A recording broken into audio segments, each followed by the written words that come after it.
in Washington State. The Little Minister by J. M. Barrie. Chapter 35. The Glen at Break of Day.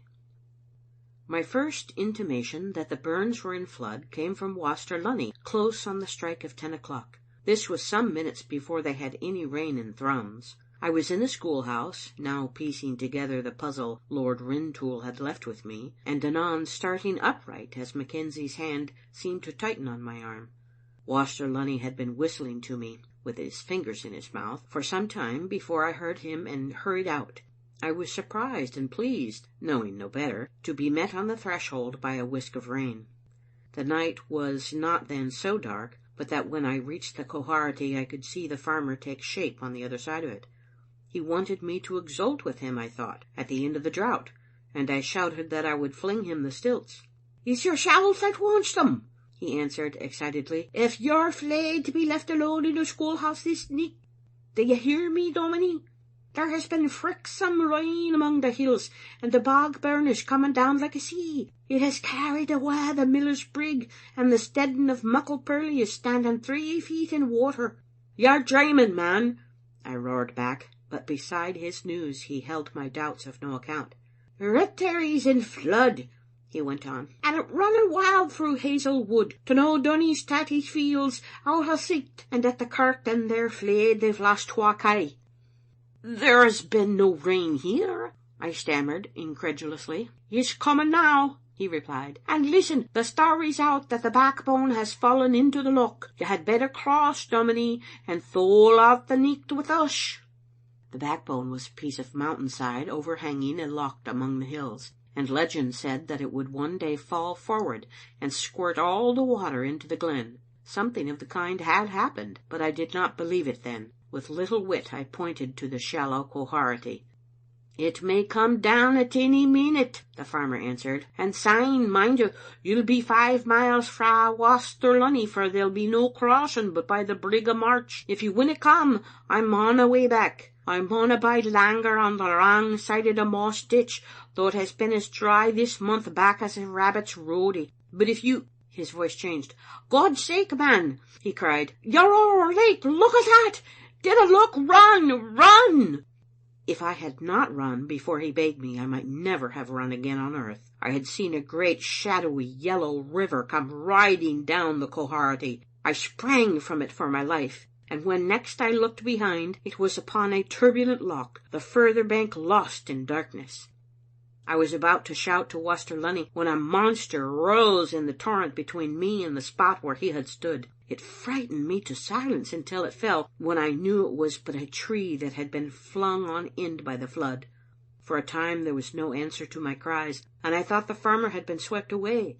Then I heard his whistle, and back I ran recklessly through the thickening darkness to the schoolhouse. When I saw the tree rise, I had been on ground hardly wet as yet with the rain, but by the time Waster Lunny sent that reassuring whistle to me, I was ankle deep in water, and the rain was coming down like hail. I saw no lightning. For the rest of the night I was only out once, when I succeeded in reaching the hen house and brought all my fowls safely into the kitchen, except a hen which would not rise off her young. Between us we had the kitchen floor, a pool of water, and the rain had put out my fires already, as effectually as if it had been an overturned broth pot. That I never took off my clothes that night I need not say, though of what was happening in the glen I could only guess. A flutter against my window now and again, when the rain had abated, told me of another bird that had flown there to die, and with Waster Lunny I kept up communication by waving a light, to which he replied in a similar manner. Before morning, however, he ceased to answer my signals, and I feared some catastrophe had occurred at the farm. As it turned out, the family was fighting with the flood for the year's shearing of wool, half of which eventually went down the waters with the wool shed on top of it. The schoolhouse stands too high to fear any flood, but there were moments when I thought the rain would master it. Not only the windows and the roof were rattling then, but all the walls, and I was like one in a great drum.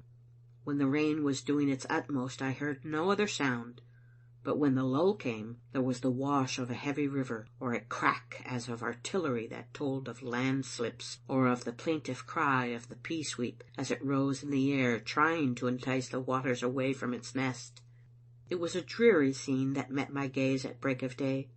Already the Quharity had risen 6 feet, and in many parts of the glen it was 200 yards wide. Waster Lunny's cornfield looked like a bog grown over with rushes, and what had been his turnips had become a lake with small islands in it.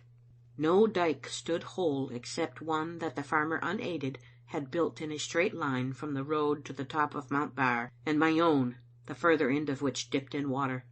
Of the plot of firs planted 50 years earlier to help on Waster Lunny's crops, only a triangle had withstood the night. Even with the aid of my field glass, I could not estimate the damage on more distant farms, for the rain, though now thin and soft, as it continued for 6 days, was still heavy and of a brown colour. After breakfast, which was interrupted by my bantam cocks twice spilling my milk, I saw Waster Lunny and his son, Matthew, running towards the shepherd's house with ropes in their hands. The house, I thought, must be in the midst beyond, and then I sickened, knowing all at once that it should be on this side of the mist. When I had nerve to look again, I saw that though the roof had fallen in, the shepherd was astride one of the walls, from which he was dragged presently through the water by the help of the ropes. I remember noticing that he returned to his house with the rope still about him, and concluded that he had gone back to save some of his furniture. I was wrong, however. There was too much to be done at the farm to allow this, but Waster Lunny had consented to Duncan's forcing his way back to the shieling to stop the clock. To both men it seemed horrible to let a clock go on ticking in a deserted house. Having seen this rescue accomplished, I was letting my glass roam in the opposite direction, when one of its shakes brought into view something on my own side of the river. I looked at it long and saw it move slightly. Was it a human being? No, it was a dog. No, it was a dog and something else. I hurried out to see more clearly, and after a first glance the glass shook so in my hands that I had to rest it on the dike. For a full minute, I dare say, did I look through the glass without blinking, and then I needed to look no more. That black patch was indeed Gavin. He lay quite near the schoolhouse, but I had to make a circuit of half a mile to reach him. It was pitiful to see the dog doing its best to come to me and falling every step. The poor brute was discoloured almost beyond recognition, and when at last it reached me, it lay down at my feet and licked them. I stepped over it and ran on recklessly to Gavin. At first I thought he was dead. If tears rolled down my cheeks, they were not for him. I was no strong man even in those days, but I carried him to the schoolhouse, the dog crawling after us. Gavin I put on my bed, and I lay down beside him, holding him close to me, that some of the heat of my body might be taken in by his. When he was able to look at me, however, it was not with understanding, and in vain did my anxiety press him with questions. Only now and again would some word in my speech strike upon his brain and produce at least an echo. To "Did you meet Lord Rintoul's dog-cart?" He sat up, saying quickly, "Listen, the dog-cart." Egyptian was not that forenoon among the words he knew, and I did not think of mentioning hill. At rain he shivered, but spittle was what told me most. "He's taken her back," he replied at once, from which I learned that Gavin now knew as much of Babbie as I did. I made him as comfortable as possible, and despairing of learning anything from him in his present state, I let him sleep. Then I went out into the rain, very anxious and dreading what he might have to tell me when he woke. I waded and jumped my way as near to the farm as I dared go, and Waster Lunny, seeing me, came to the water's edge. At this part the breadth of the flood was not 40 yards, yet for a time our voices could no more cross its roar than one may send a snowball through a stone wall. I know not whether the river then quieted for a space, or if it was only that the ears grow used to dins as the eyes distinguish the objects in a room that is at first black to them. But after a little we were able to shout our remarks across, much as boys flinging pebbles, many to fall in the water, but one occasionally to reach the other side. Waster Lunny would have talked of the flood, but I had not come here for that. "How were you home so early from the prayer meeting last night?" I bawled. "No meeting. I came stocked hame. But terrible stories. Mr. Dishart," was all I caught after Waster Lunny had flung his words across a dozen times. I could not decide whether it would be wise to tell him that Gavin was in the schoolhouse, and while I hesitated, he continued to shout, "Some woman! The session! Lang Tammas! God forbid! Maun back to the farm! Byre running like a mill dam!" He signed to me that he must be off, but my signals delayed him, and after much trouble he got my question, any news about Lord Rintoul. My curiosity about the Earl must have surprised him, but he answered, "Marriage is to be the day. Cannon." I signed that I did not grasp his meaning. "A cannon is to be fired as soon as they're man and wife," he bellowed. "We'll hear it." With that we parted. On my way home, I remembered I stepped on a brood of drowned partridge. I was only out half an hour, but I had to wring my clothes as if they were fresh from the tub. The day wore on, and I did not disturb the sleeper. A dozen times, I suppose, I had to relight my fire of wet peats and roots, but I had plenty of time to stare out at the window, plenty of time to think. Probably Gavin's life depended on his sleeping, but that was not what kept my hands off him. Knowing so little of what happened in Thrums since I left it, I was forced to guess, and my conclusion was that the Earl had gone off with his own, and that Gavin in a frenzy had followed them. My wisest course, I thought, was to let him sleep until I heard the cannon, when his struggle for a wife must end. 50 times at least did I stand regarding him as he slept, and if I did not pity his plight sufficiently, you know the reason. What were Margaret's sufferings at this moment? Was she wringing her hands for her son lost in the flood, her son in disgrace with the congregation? By 1 o'clock no cannon had sounded, and my suspense had become intolerable. I shook Gavin awake, and even as I shook him, demanded a knowledge of all that had happened since we parted at Nanny's gate.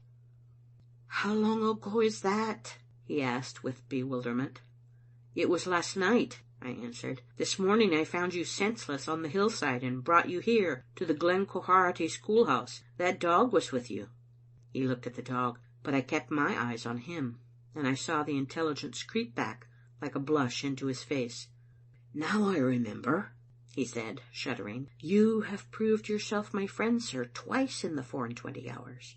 "Only once, I fear," I replied gloomily. "I was no friend when I sent you to the Earl's bride last night." "You know who she is?" he cried, clutching me and finding it agony to move his limbs. "I know now," I said, and had to tell him how I knew before he would answer another question. "Then I became listener, and you who read know to what alarming story. And all that time," I cried reproachfully, when he had done, "you gave your mother not a thought." "Not a thought," he answered, and I saw that he pronounced a harsher sentence on himself than could have come from me. "All that time," he repeated after a moment. "It was only a few minutes while 10 o'clock bell was ringing." "Only a few minutes," I said, "but they changed the channel of the Quharity, and perhaps they have done not less to you." "That may be," he answered gravely, "but it is of the present that I must think just now. Mr. Ogilvy, what assurance have I, while lying here helpless, that the marriage at the Spittal is not going on?" "None, I hope," I said to myself, and listened longingly for the cannon. But to him I only pointed out that no woman need go through a form of marriage against her will. "Rintoul carried her off with no possible purport," he said, "but to set my marriage at defiance, and she has had a conviction always that to marry me would be to ruin me. It was only in the shiver Lord Rintoul's voice in the darkness sent through her that she yielded to my wishes. If she thought that marriage last night could be annulled by another today, she would consent to the second, I believe, and save me from the effects of the first. You are incredulous, sir, but you do not know of what sacrifices love is capable." Something of that I knew, but I did not tell him. I had seen from his manner, rather than his words, that he doubted the validity of the gypsy marriage, which the king had only consented to celebrate because Babbie was herself an Egyptian. The ceremony had been interrupted in the middle. "It was no marriage," I said with a confidence I was far from feeling. "In the sight of God," he replied excitedly, "we took each other for man and wife." I had to hold him down in bed. "You are too weak to stand, man," I said, "and yet you think you could start off this minute for the Spittal?" "I must go," he cried. "She is my wife. That impious marriage may have taken place already." "Oh, that it had," was my prayer. "It has not," I said to him. "A cannon is to be fired immediately after the ceremony, and all the glen will hear it." I spoke on the impulse, thinking to allay his desire to be off, but he said, "Then I may yet be in time." Somewhat cruelly I let him rise, that he might realize his weakness. Every bone in him cried out at his first step, and he sank into a chair. "You will go to the Spittal for me?" he implored. "I will not," I told him. "You are asking me to fling away my life." To prove my words, I opened the door, and he saw what the flood was doing. Nevertheless, he rose and tottered several times across the room, trying to revive his strength. Though every bit of him was aching, I saw that he would make the attempt. "Listen to me," I said. "Lord Rintoul can maintain with some reason that it was you rather than he who abducted Babbie. Nevertheless, there will not, I am convinced, be any marriage at the Spittal to-day. When he carried her off from the Toad's Hole, he acted under impulses not dissimilar to those that took you to it. Then, I doubt not, he thought possession was all the law. But that scene on the hill has staggered him by this morning. Even though she thinks to save you by marrying him, he will defer his wedding until he learns the import of yours." I did not believe in my own reasoning, but I would have said anything to detain him until that cannon was fired. He seemed to read my purpose, for he pushed my arguments from him with his hands and continued to walk painfully to and fro. "To defer the wedding," he said, "would be to tell all his friends of her gypsy origin and of me. You will risk much to avoid that." "In any case," I answered, "you must now give some thought to those you have forgotten, your mother and your church." "That must come afterwards," he said firmly. "My first duty is to my wife." The door swung to sharply just then, and he started. He thought it was the cannon. "I wish to God it had been," I cried, interpreting his thoughts. "Why do you wish me ill?" he asked. "Mr. Dishart," I said sullenly, rising and facing him and disregarding his question, "if that woman is to be your wife, it will be at a cost you cannot estimate till you return to Thrums. Do you think that if your congregation knew of this gypsy marriage, they would have you for their minister for another day?